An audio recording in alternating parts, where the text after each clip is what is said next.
Okay. За ингээд өнөөдөр хичээлээр бүдрээ must have to should гэсэн баймжуулуудыг үзнэ. За must have to should гэсэн баймжуулын хоорондоо яаж ялгардаг, хэрэглээр ямар байдгийг, өгүүлбэр дарахтаа яаж зохицож авах вэ гэдэг эдгээр сэдвүүдийг бүдрээ авч үзэх юм аа. За ингээд must гэсэн баймжуулнаас эхлэе. Must гэсэн баймжуулаг маань Монгол хэлээр орчуулгатай, ёстой, шаардлагатай, заавал. За орчуулгаар бичээд аваарай. Ёстой, шаардлагатай, заавал. За ингэж орчуулгатай. Must гэсэн үг маань. За тэгээд must гэсэн баймжуулаг ямар тохиолдолд хэрэглэдэг вэ гэхээр тушаал, заавар, үүрэг, даалгавар гэж хэрэглэдэг. Өөрөлдөл хатуу чамд тушаал, заавар, үүрэг, даалгавар гэж ойлгож болно. Хэнийг хүнд одоо ямар нэг чухалчилсан байдлаар чи үүнийг хийх ёстой, чи тэгэх ёстой, ингэх ёстой гэж хэлэх юм бол must гэсэн үгийг ашиглаж хэлдэг байна. За, жишээлбэл үзүүлээ.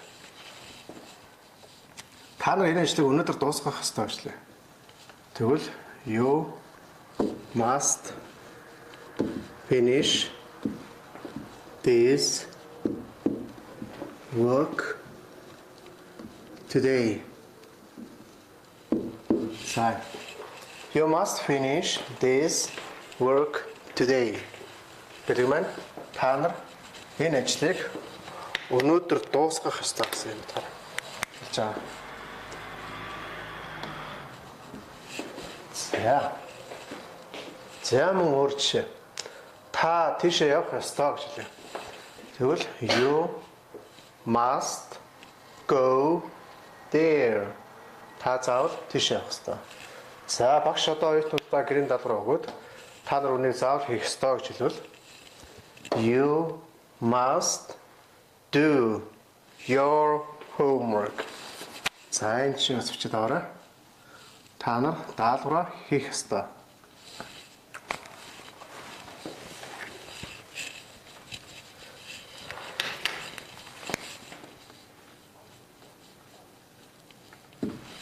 You must do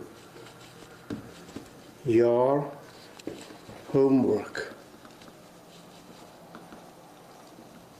За тэгээд өмнөх хичээлүүд дээр бид нар сүүлийн хичээлүүдийг байнга баймжуулгаар үзэж байгаа. Баймжуулаг гэдэг маань дангаараа бие дааж утга санаа илэрхийлж чаддаггүй, үүлэгтэй нийлж утга санаа илэрхийлдэг өсөдөг баймжуулаг гинэ гэдэг үзэж байгаа. Баймжуулгын онцлог нь юу гэхээр баймжуулгараас орсон үйл үнэрээс огт хувирдаггүй. Жишээлбэл одоо must гэсэн үгийн араас орсон үүлэг маань infinitive form буюу хуурай хэлбэр дээр байнга байж ах хэвээр гэдэг. Гэдэг аваарай. За ингээд батлах хэлбэр дээр хоёр өгүүлбэр бичсэн байна. Эхний өгүүлбэр нь та нар энэ ажлыг өнөөдөр дуусгах ёстой. Хоёр дахь өгүүлбэр нь та нар даалгавраа хийх ёстой гэж байна. За одоо батлах хэлбэр дээр хийсэн одоо үгүйсгэх хэлбэр дээр бүгд авчихсан. Чи үүнийг хийж болохгүй. Чи үүнийг хийх ёсгүй гэж хэлээ. Тэгвэл you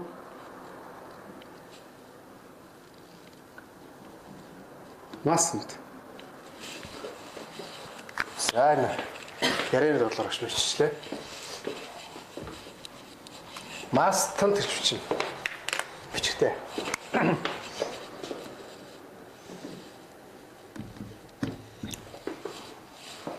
Mustn't гэж бичээд mustn't гэж уншдаг. Mustn't.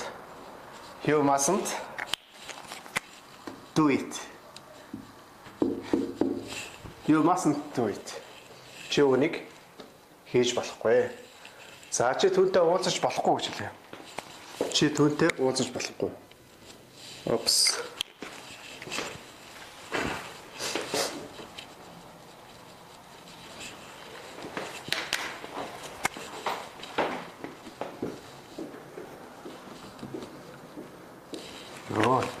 За энэ must үгийг гүшин тогоонгийн малаар бичиж яваад байвал бас өгүүлбэр дотор таньж харахад хялбар болов гэж бодож байна.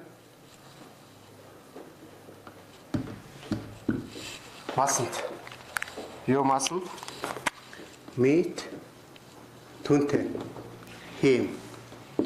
За энэ бол нэлээд чухалсан байдлаар хоригдж байгаа.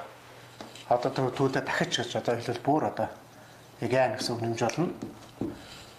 You mustn't meet him again. Чи түүнтэй дахиж уулзах болохгүй гэсэн утгаар орж байгаа. А энэ болохоор чи заавал тэгэх ёстой гэсэн утга санаа илэрхийлж байгаа бол энэ бол чи огт тэгж болохгүй гэсэн ийм утга санаа илэрхийлж байна. Өөрөөр хэлбэл одоо өөр жишээ авахад чи үүнийг идэж болохгүй шилээ. За тэгвэл you mustn't гэж жишээд уншихдаа mustn't гэж уншдаг. Ингэж уншна. Mustn't. You mustn't meet him. You mustn't do it. Чи үүнийг хийж болохгүй. Чи түүнтэй уулзах болохгүй. Чи үүнийг идэж болохгүй. Чи тэгж болохгүй, ингэж болохгүй гэж одоо нэлээд тийм хүчилсэн, чухалчилсан юугаар алдархаг өнгөр хэлэх юм бол одоо mustn't гэсэн үгөө хэрэглэж хориглох нэ. За мөн ерөнхий асуултан дээр болон тусгай асуултан дээр яаж хэрэглэдэг вэ гэдэг авч үзье. Би заавал тийшээ явах хэрэгтэй юм уу гэж асууж байна.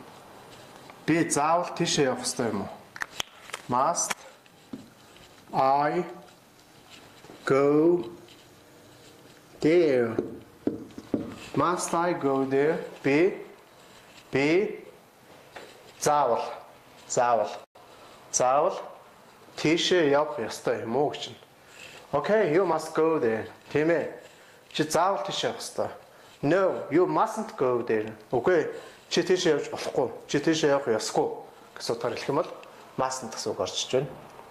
За би юу хийх ёстой юм бэ гэж тийм. Би юу хийх ёстой юм бэ? What must тусдаа хуулийг оронд нөгөө баймжуулга маань өөр орж иж байна. What must I do? What must I do? Би юу хийх ёстой юм бэ? Өөрөөр хэлбэл одоо бас л тэр нэлээд албарх уу, нэлээд одоо шийдмэг өнгөр асуух юм бол өөрөө ингэж би одоо яг юу хийх ёстой вэ? Та надад одоо хийх зүйлийг нь хэлж өгөөч гэж л ингэж сууж болно. А гэхдээ ихэвчлэн яриад нэлнээр батлах хэлбэр ихэвчлэн хэрэглэгддэг. За одоо чи хийх ёстой юм гэсэн. Өөрөөр хэлбэл must гэсэн баймжуулгыг та өөрөө хэн нэгэн хүнд та хийх ёстой, та ингэх ёстой гэдэг нь ийм байдлаар хэлвэл must үгийг батлага хэлбэр хөвчлээ хэрэглэгдэнэ. Эсвэл хэн нэгэн танд хэлэх ёстой. You must гэж. Эсвэл та хэн нэгэнд хэлэх ёстой байна гэдгийг ингээд ойлгодоороо. За тэгээ must гэсэн баймжуулгын утга нь болохоор ёстой, шаардлагатай, заавал гэсэн ийм утгыг илэрхийлдэг. Тэгээд хатуу чанд гэж ойлгож болно. Хатуу чанд тушаал заавар үүрэг даалгавар өгөхөд must гэсэн баймжуулга маань хэрэглэгддэг байна. За мөн дараагийн баймжуулга. Дараагийн баймжуулга нь болохоор have to гэсэн баймжуулга ба. Have to гэсэн баймжуулга нь бас мөн ялгаа байхгүй. Орчуулга нь бол ерөнхийдөө адилхан гэж ойлгож болно. Ёстой, шаардлагатай, заавал гэсэн утгаар би тэгэх ёстой, ингэх ёстой гэж юм уу тийм ээ. За орчуулга нь бол ёстой, шаардлагатай, заавал гэсэн утгаар орчуулагдана. Монголд орчуулгатай. Must-га бодвол have to нь бээр хүрдэг.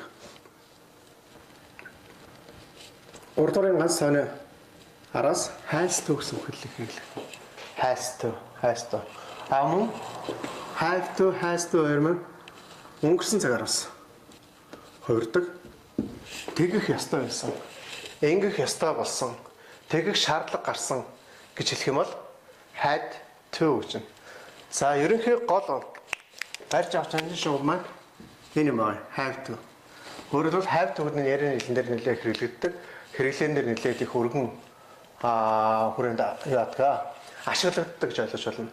Have to. За бол have to must ямар тохиолдолд хэлж байгаа юм бэ гэхээр хатуу чанд тушаал заавар үүрэг даалгавар өгөхөд хэрэглэгддэг бол have to ямар тохиолдолд хэрэглэгддэг юм бэ гэхээр ямар нэгэн шалтгаан гараад тэр тухайн шалтгааны улмаас тухайн зүйлийг хийх тохиолдолд хэрэглэгддэг.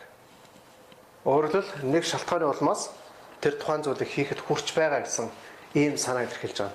Өөрөөр хэлбэл одоо чи даалгавраа хийх ёстой гэж багш нь you must do your homework оюутнуудад хэллээ. Оюутнууд гэртээ очиод өөрийнхөө даалгавар хийхдээ ухамсарласан байна, ойлгосон байна. За тэгээд одоо би даалгавар хийх ёстой гэж одоо хэн нэгэн хүнд тэр хүн өөрөө хэлэх юм бол юу хэлэх вэ гэдэг одоо бүгд хамтарч хэлээ. Би даалгавар хийх ёстой.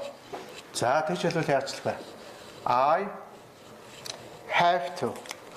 За энэ тохиолдолд have to гэсэн ийм баримжуулга орж байна. I have to do my homework. I have to do my homework.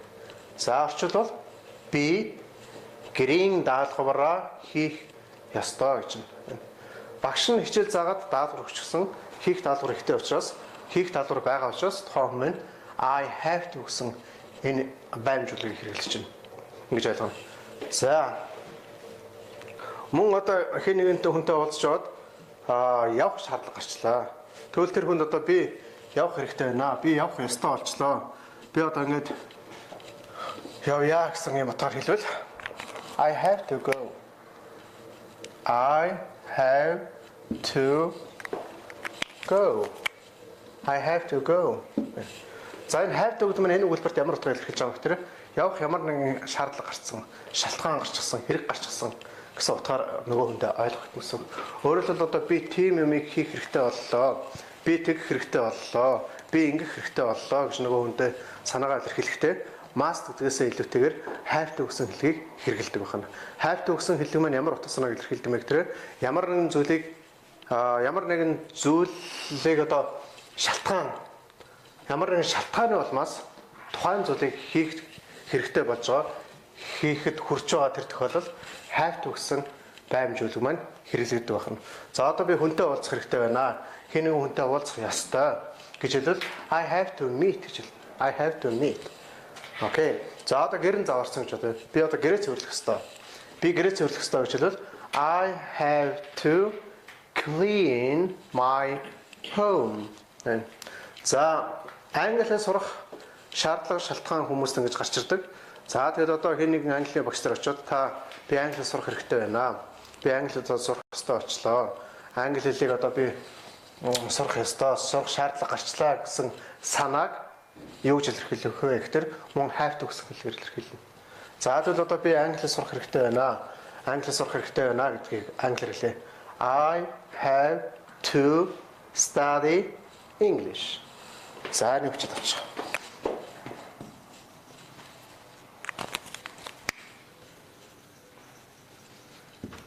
I have to study English. Энэ би англи сурах хэрэгтэй. Өөрөөр хэлбэл англи сурах ямар нэгэн шалтгаан гарсан. Ямар нэгэн шаардлага бий болсон байна. Тийм учраас одоо тухайн хүн маань би англи сурах хэрэгтэй байна. Би англи сурах ёстой гэдгээ I have to study English гэсэн. Энэ тохиолдолд must гэдэг үгийг хэрэглэх нь төдийл юутай биш. Оновчтой биш. Өөрөөр хэлбэл I have to study English гэдэг зүгээр. Харин хэн нэгэн хүн танд чи англи сурах ёстой гэж хэлэх юм бол харин you must study English гэж хэлж болно. You must study English гэж бүр хэлдэг. За тэгвэл одоо та хэн нэгэн хүнд одоо тэгэх ёстой ингэх ёстой гэдгийг хэлж зааж өгч байгаа бол зааварлаж байгаа бол бас магадгүй тушааж байгаа бол та you must гэж хэлнэ. Өөр дөр одоо би одоо тэгэх ёстой, би ингэх ёстой, би тэгэх хэрэгтэй гэж хэлэх юм бол have to гэсэн хэллэг маань хэрэглэгдэх нэ. За мөн have to гэдэг маань ихэвчлэн хэрэглээд би гэдэг үгтэй хамт хэрэглэгддэг. Has to гэж байна. Has to гэдэг нь ямар тал хэрэглэгдэх вэ гэхээр 3 дугаар мгийн ганцтай болох he, she, it дээр хэрэглэнэ. Өөрөөр хэлбэл туруучин хэлсэн одоо өгүүлбэр үзлэр бүдрээ авч үзье. Би гэрийн даалгавраа хийх ёстой гэж байна. Тэгвэл одоо тэр гэрийн даалгавраа хийх ёстой гэж хэлье. Одоо би өөрөлдөл нэг эмэгтэй хүний өмнөөс хэлж байна гэсэн үг. За тэгвэл she has to do her homework. Тэр эмэгтэй гэрийн даалгавраа хийх ёстой. Өөрөлдөл одоо багш нь даалгавар өгсөн. Тэр гэрийн даалгавраа одоо хийх тийм шаардлагатай ёстой гэсэн утгаар хэлвэл she has to шилж байна. За мөн одоо тэр эмэгтэй одоо явах ёстой, тэр явах болчихлоо. тэр одоо явах хэрэгтэй болчлоо гэсэн энэ санааг яаж илэрхийлэх вэ гэвэл she has to go. За энэ бичээд авч. She has to go. Тэр эмэгтэй одоо явах хэрэгтэй байна. Тэр эмэгтэй явах хэрэгтэй болчлоо. Тэр эмэгтэй явах ямар нэгэн шаардлага гарчлаа. Шалтгаан үүсчлээ гэсэн утгаар хэлэх юм бол she has to go гэж хэлэх юм байна. За мөн have to гэдэг нь 3 дорын ганц тоо болго he has, she has, it has гэж хэлэлцгээс гадна өнгөрсөн цагийн утгыг бас илэрхийлдэг. Энэ маань ямар хэлбэртэй вэ гэхээр had to гэсэн ийм хэлбэртэй болчихж байгаа. Had to гэдэг одоо яг энэ have to-гийн өнгөрсөн цаг дээр баймжуулыг орчуулах юм бол тэгэх хэрэгтэй болсон, тэгэх шаардлагатай болсон, тэгхээс өөр аргагүй байдал хүрсэн гэсэн ийм утгаар хэлж болно. Жишээлбэл одоо цаг дээр би даалгавраа хийх хэрэгтэй байна. Би даалгавраа хийх ёстой гэсэн утгаар хэлвэл I have to do my homework ингэж хэлдэг. За би тэгвэл би тэр үед даалгавраа хийх ёстой байсан юм байна. Би тэр үед даалгавраа хийх ёстой байсан юм а гэж хэлвэл I had to do my homework. За дахиад анхаарал аваарай. Яг одоо би даалгавраа хийх ёстой гэж хэлвэл I have to do my homework гэж хэлнэ. Би даалгавраа хийх ёстой байсан юм а гэж хэлвэл I had to do my homework. За энэ дэр муу ялгаа байхгүй. Би явах хэрэгтэй байна. Одоо цаг дээр хэлээд байна. Тэгвэл I have to go гэж хэлнэ. Би явах хэрэгтэй байна. За чи одоо яагаад явцсан бэ? Тэр үед одоо чи явцсан байлаа гэж хэнийг хүн хэллээ. Тэгвэл харин тийм ээ надад одоо явах ямар нэгэн шаардлага байсан юм аа гэж хэлвэл би явах хэрэгтэй байсан юм аа гэж хэлэх юм бол I had to go. За энэ болохоор эхнийх нь ямар утгаар илэрхийлж байгаа юм бэ гэхээр би явах хэрэгтэй. Би явах болчлоо, явах хэрэгтэй болчлоо. Надад явах ямар нэгэн шалтгаан гарчлаа гэсэн санааг I have to go гэсэн утгаар илэрхийлээд байгаа. I had to go гэдэг нь өнгөрсөн цаг дээр санаагаа илэрхийлж байгаа. Өөрөөр хэлбэл би явах хэрэгтэй байсан юм аа. Надад одоо явах ямар нэгэн тийм ажил гарсан юм аа гэсэн утгаар илэрхийлэх юм бол I had to go гэж хэлнэ. За энэ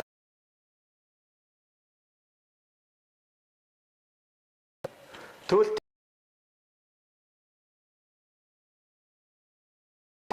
түүнд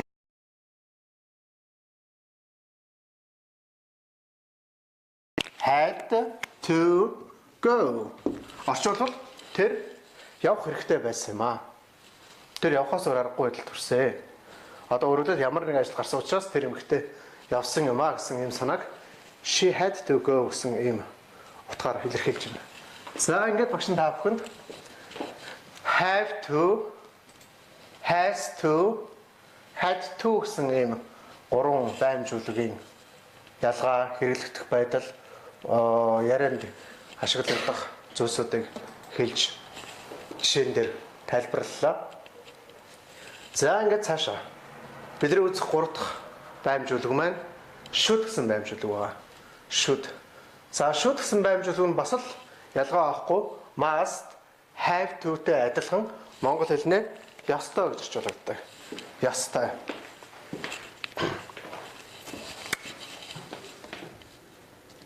За мөн бас зүгээр гэсэн утгаар илэрхийлдэг. За тэгээд ямар тохиолдолд хэрэглэгддэг вэ? Юунд хэрэглэгддэг вэ гэхээр should гэсэн баймжуулгыг зөвлөгөө өгөхөд хэрэглэгддэг. Зөвлөгөө өгөхөд. За энийг бас ингээд ойлгоод авчих хэрэгтэй. Өөрөөр хэлбэл хэн нэгэн хүнд ямар нэгэн зөвлөгөө өгөх шаардлага танд тулгуурлавал англи хэл дээр англи хэлнээр should гэсэн үгийг хэрэглэх нэ. Should. За өөрөөр хэлбэл за одоо энэ их гоё номоо. Чи энэ номыг худалдаж авал зүгээрээ. Чи энэ номыг худалдаж аваа энэ. Маш гоё ном байгаамаа гэж одоо хэн нэгэн хүнд зөвлөе. За тэгвэл юу хэлэх вэ гэвэл you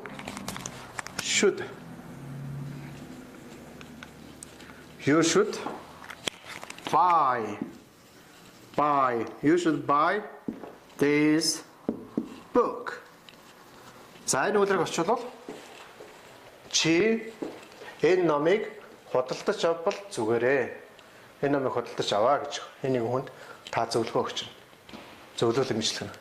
За одоо ханаа түрээд нусны гожоод одоо хүнд одоо та юм бол зүгээр юм байна гэж хэлвэл you should take ёстой ингэх ёстой гэсэн утгаар you should за им уух гэдгийг take you should take some medicine за ингэж хэлээ. Им уух хэрэгтэй юм байна ч надад ханаад чинь болохоо хийж байгаа юм байна гэж хэлвэл you should take some medicine. За түрүүн бид нар хэлсэн байна. Чи англи хэл сурах ёстой гэж хэн нэгэн хүнд одоо хэлвэл одоо нэлээд тийм албархаг байдлаар тийм тушаал маягаар мөн үүрэг маягаар одоо хэлэх юм бол you must study English гэж байна. Одоо өөрөлд you must study English гэд хэлүүлсэн хүн тэр англи хэлийг бүр сурахаас өөр аргагүй байдалд орж байгаа. Одоо англи хэлгүй бол одоо манайх одоо чамайг ажиллуулж чадахгүй. Чи одоо ингээ ажилласаа хадагдах хүртлээ юм байдалд орно гэсэн ийм утгаар ийм өнгөөр хэлэх юм бол you must study English гэж хийж болно.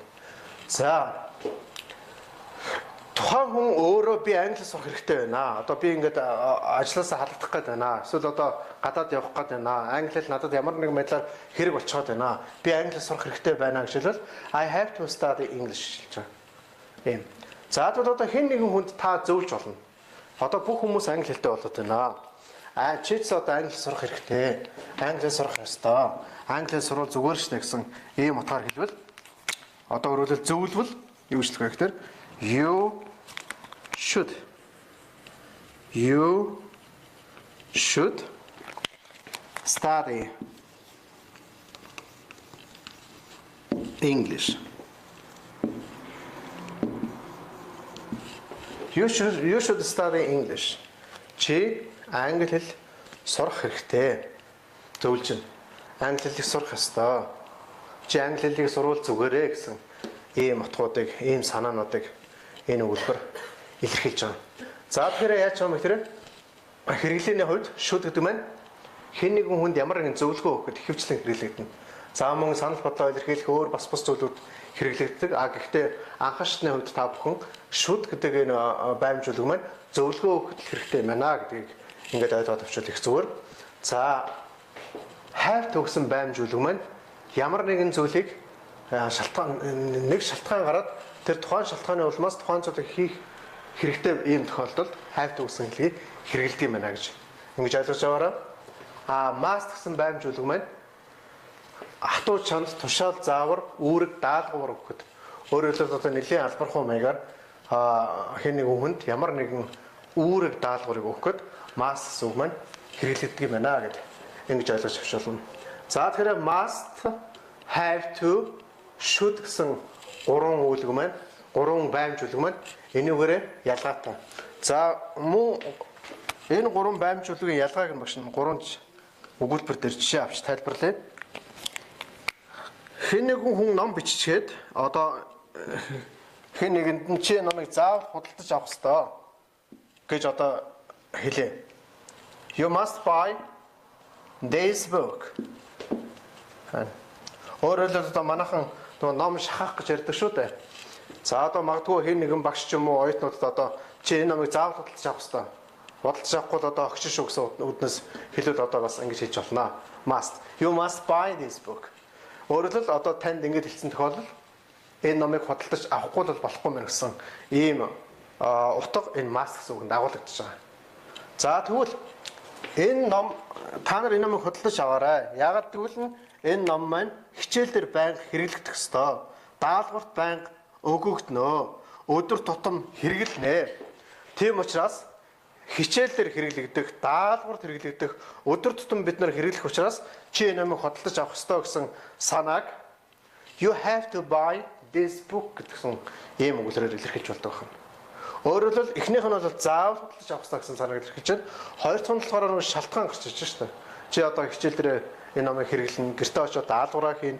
Тийм учраас чи энэ номыг худалдаж авах ёстой гэсэн юм утгааг илэрхийлж байгаа. За мөн гурав дахь нь чи энэ номыг худалдаж авах ёстой гэсэн гурав дахь санаа, гурав дахь орчуулга маань you should buy гэсэн ийм үг хэрэглэгдэнэ. You should buy this book гэдэг маань чи номыг худалдаж авал зүгээрээ гэж. Өөрөөр хэлбэл энэ их гоё ном шүү. Энэ номыг худалдаж аваад чи хэрэглэвэл, уншвал, судлвал их зүгээр шүү гэсэн ийм зөвлөгөө өгч байгаа тохиолдолд ийм шүд гэсэн баймжуулгыг хэрэгжилж байна. За ингээд 3 өгүүлбэрээр ийм 3 баймжуулга маань ямар утга илэрхийлдэг юм гэдэг багш нь мөн нэмж тайлбарлаж жишээгээр батллаа. Дахиад нэг орчуулж үзье. You must buy this book. Чи энэ номыг худалдаж авах ёстой. Заавал авах ёстой. Заавал. Авахгүй бол болохгүй гэсэн. You have to buy this book. Чи энэ номыг худалдаж авах ёстой. Чи номыг худалдаж авах хэрэгтэй. Яагтвэл цаад шалтгаан нь хичээл дээр байнга хэрэглэгдэн. Чамд өдөртсөн хэрэглэгдэн. 3 дахь нь you should buy this book. Чи энэ номыг худалдаж авах ёстой. Эсвэл чи энэ номыг худалдаж авал зүгээрээ. Яагтвэл энэ их аятайхан ном байгаамаа. Хэрэгтэй ном байгаамаа. Тийм учраас чи энэ номыг худалдаж авчвал их зүгээр шүү гэсэн юм санааг илэрхийлж байна. Тэгэхээр must, have to, should гэсэн ийм 3 стогийн 3 ялгаа бас энд нэлээд нарийн гэсэн та бүхэнд тайлбарлаж өглөө. За ингээд цаашаа мөн may гэсэн ийм үг байна. May гэсэн үгийн үндсэн утга нь болохоор магадгүй, maybe, магадгүй байх гэсэн ийм утгаар хэрэглэдэг боловч ихэвчлэн may гэсэн үг маань өгүүлбэрт зөвшөөрөл авахд хэрэглэгддэг, асуухад хэрэглэгддэг. За жишээлбэл одоо бидний хамгийн сайн мэддэг би танаас хэдэн асуулт асууж болох уу гэсэн үг. Тэгвэл may I ask you some questions?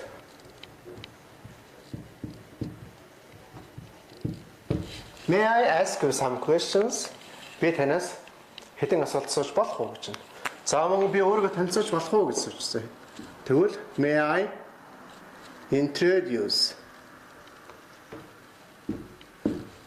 introduce myself? Би өөрийгөө танилцуулж болох уу? Болох уу гэсэн утгаар. За мөн may I би тантай ярилцаж болох уу гэжлээ. May I talk to you? May I talk to you? Би тантай ярилцаж болох уу гэсэн ийм. За тэгэл одоо may I smoke here? Би одоо энэ тамхич болох уу? May I take a photo here? Би одоо энд зураг авч болох уу? May I use your pen? Би таны үзгийг хэрэглэж болох уу? May I borrow your book? Би таны номыг одоо зээлдэж авч болох уу? Түр хэрэглэж болох уу гэсэн ийм утгаар ингэж хийж болно. Үүнээс гадна may гэсэн баймжуулгыг орлож болдог үгнүүд байдаг. За энэ маань юу гэхээр ийм үг гэж болно. Can I ask you some questions or can I introduce myself? Can I talk to you? Okay? May, can гэсэн ийм хоёр үг маань бас байраас илгэж мөн хэрэглэж болдог бахан. Гэхдээ энэ хоёр үг маань байраас илгэлээ гэдэггээд орчуулга болгон утгын хувьд ямар нэгэн өөрчлөлт бол байхгүй мэнэ гэдгийг бүгдээрээ мэдээд аваарай. За мөн may гэдэг энэ баймжуулга нь өнгөрсөн цагтай. Энэ өнгөрсөн цаг нь ямар хэлбэртэй вэ гэхээр might гэсэн баймжуулга. Ийм хэлбэртэй. Might. May гэдэг нь might болдог хэн. Might. За тэгэхээр энэ may I гэдгээс гадна might I гэж асууж болно. Might I. За ямар тохиолдолд might I гэж асуудаг вэ гэхээр маш сайн сонсоод аваарай. Хариунда эргэлцсэн итгэл муутай үгүй гэсэн хариултыг сонсох магадлал бараг 100% ийм тохиолдолд might I гэсэн баймжуулгыг хэрэглэнэ. Жишээлбэл одоо би таны машиныг одоо өнөөдөр хэрэглэж болох уу гэдэг ч юм уу тийм ээ. Маш үнэтэй машиныг одоо ингээд магадгүй одоо 18 настай хүүхэд ааваасаа ээжээсээ одоо юу яаж болно шүү дээ. Гуйж болно. За тэр тохиолдолд мэдээж одоо аав ээж нь өгүүлгэх болов уу тийм ээ. За тэгвэл одоо тэр хүү ээжээсээ юм уу ааваасаа машиныг гуйлаа гэж бодоод might I use your car today? Might I use your car today? За тэгэхээр одоо энэ may might хоёрын ялгаа нь юу вэ гэхээр may нь болохоор ерөнхийдөө одоо өдөртсөн асуухтаа зөвшөөрөл авахтаа хэрэглэгддэг бол might гэдэг маань ямар нэгэн зүйлийг асуухтаа хариундаа эргэлцсэн итгэл муутай байх ийм тохиолдолд might гэсэн баймжуулгыг хэрэглэдэг байна. За ингээд өнөөдрийн хичээлээр бид нар must, have to, should, may гэсэн баймжуулгуудын орчуулга, мөн хэрэглэгдэх байдал, тэдгээрийн ялгаа, өгүүлбэрт хэрхэн оролцох вэ гэдэг эдгээр хичээлүүдийг үзэж багш та бүхэнд тайлбарлаж өглөө. Ингээд уламжлалт ёсороо асуултанд хариулахад бэлэн боллоо. Та бүхэн өнөөдрийн хичээлээс болон өмнө үзсэн хичээлээс ойлгохгүй байгаа асуух гэсэн ийм асуултуудаа багштай илгээгээрэй. Багш нь одоо нэг бүрчлэн хариулж асуултанд хариулж өгье дөө.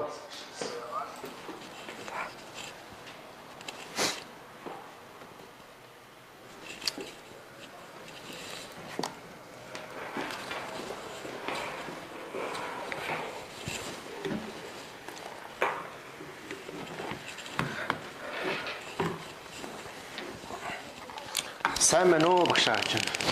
Сайн мэн үү. За. Баярлалаа. Хичээл юу болов гэнэ үү? Ямарсан байна. За хичээл маань ямарсан 13 цагаас эхлээд одоо ингээд дуусах гэж байна.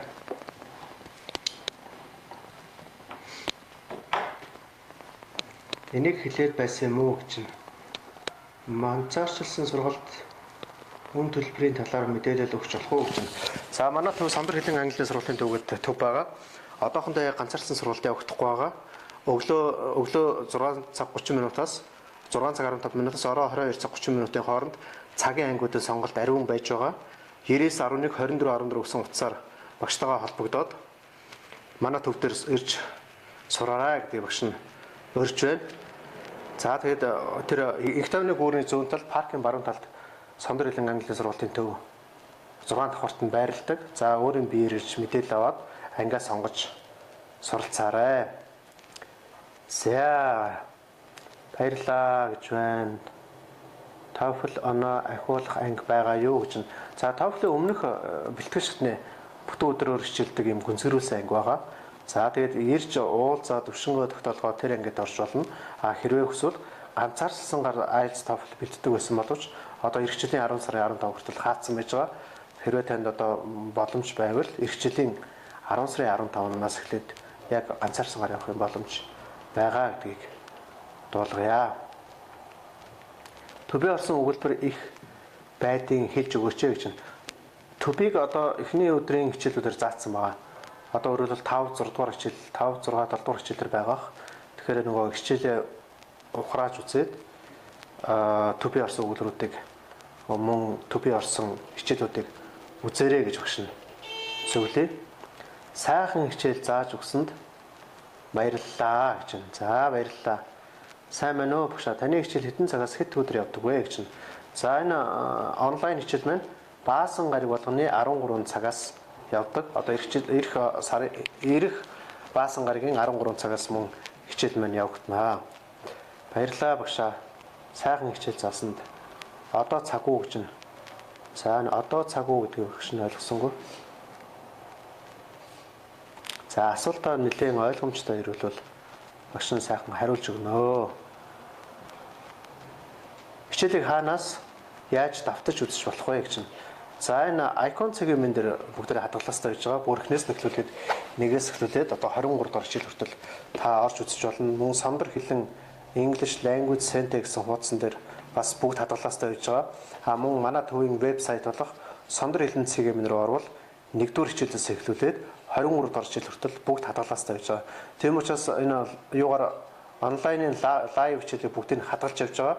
Тэгэхээр яг одоо зэрэгцээд үзэж амжихгүй байгаа, завдахгүй байгаа тийм хүмүүс маань одоо нөхөж үзэх юм боломжийг та бүхэнд олгож байгаа юм шүү. Усаад байгаа хэлгүй өстой балла Америкт гэж байгаа юм шүү дээ. USA-д байгаамаа хэлгүй өстой балаарч байна. Ядаж байхад манай YouTube-д олигтой хичээл байдаггүй юм байна гэж байна. За энэ манай YouTube гэснээс тэр YouTube гэсэн YouTube руу ороод англи хэлний маш олон тийм чөлөөтэй фри хичээлүүд маш их байдаг. Мөн англиыг яаж сурах уу гэсэн тийм зөвлөгөөнүүд их байдаг.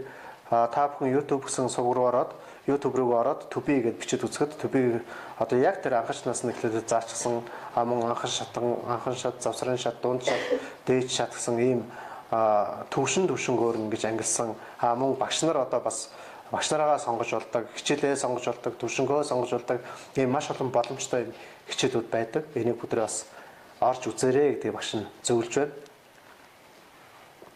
За би одоо I used to be a high school teacher гэж байна. За энэ болохоор нөгөө юуны 10 жилийн багш байсан гэж байна. 10 жилийн багш байсан гэдэг нь одоо юу гэж бодохоор орж байгаа юм бэ? Өгүүлбэр байдаг юм гинэ. За энэ хэнийг мэдээлэл өгч байгаа юм болоо да. Таны ном байгаа юу гэж байна. За 2016 онд энэ Монгол англи хэлний эрчимжүүлсэн харилцан яриа гэсэн ийм ярианы ном гаргасан байж байгаа. Манай төв дээрээс ирж надаас судалж авах ийм боломжтой байна. Өдөр болгон лайв хичээл заадаг юм уу? Дахиж хизээ заах вэ гэж чинь лайв хичээл маань өдөр болгон явагддаггүй. 7 хоногийн баасан гариг бүрийн 13 цагаас явагддаг юм аа. Тэгээд явагдсан хичээл болгон заагдсан хичээл болгоныг хадгалдаг юм аа гэдэг бүгдээ бас мэдээд аваарай. Хаана хадгалах вэ гэхээр icon CGM руу орж харж болно. Сандар хэлэн CGM руу орж харж болно. Сандар хэлэн English Language Center руу орж харж болно. За тэгээ хадгалж байгаа сувгууд маань нэлээд олон байгаа учраас та бүхэн нэгээс эхлүүлээд 23 дахь хичээлийг дуустал дахин давтан үзэх боломжтой гэж байна. За ингээд ерөнхийдөө асуултууд дуусаж байна. Ингээд өнөөдрийн хичээл энэ хүрээд өндөрлөж байна. Эх 7 хоногийн баасан гараг хүртэл түр баяртай хичээлээ сайн хийгээрэй. Давтан сайн үзээрэй. Асуух зүйл байвал хүсэл хэлгээгээрээ одоо сэтгэл хэлгээгээрээ асуултаа багштай явуулаарай гэж багш нь хүсээд энэ удаагийн нэвтрүүлгээ энэ удаагийн хичээлээ үгээр өндөрлөж байна. Дараагийн хичээл хүртэл түр баяртай.